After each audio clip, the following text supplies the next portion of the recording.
The EU failed to be flexible enough and to be responsive enough. Paradoxically, democracy is at the heart of Europe, but the European Union itself suffers from democratic deficit, and this demographic deficit does not decrease, quite on the contrary, it increases. And Europe became more of an administration and a public administration, a heavy bureaucracy type of animal, sadly enough, rather than being a unifying power, allowing enough flexibility and freedom.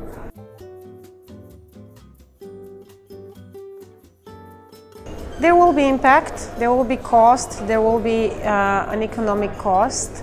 Brexit to me is nothing more but an example of poor public policy and poor choices on the part of political elites in Britain.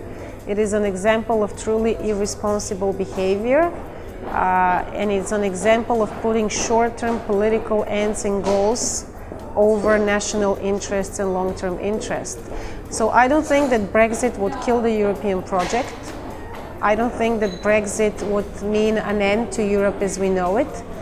Britain joined the European Union much later, and it was hesitant. Both parts were in fact hesitant, so we did have Europe without Britain, and we can have Europe without Britain again. Certainly, we don't want that, but if this is what Britain chooses, we'll go on without it.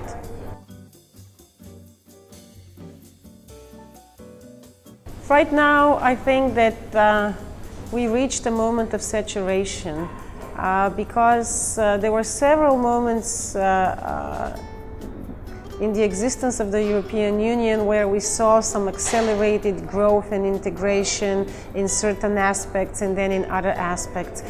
And I think that with the fall of communism, Europe was in many ways unprepared of what to do. Those countries in the former Soviet bloc assumed they would simply be welcomed. Europe was not ready to do that. So finally, Europe delivered on its political promise, if you wish, even in cases where maybe the economics was lagging behind. And I think this is important. But because of that, because this required an extra effort and because it cost a lot of taxpayers' money for European citizens, I think that at the moment we have reached a plateau where there is no political will on the part of the elites in Europe and on the part of the citizens to enlarge further at the moment. But I wouldn't say look at this as a terminal position.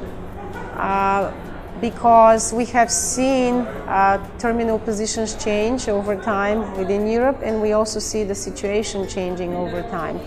I ultimately think that if for nothing else, for security reasons and our fight with terrorism, expanding Europe is a positive thing.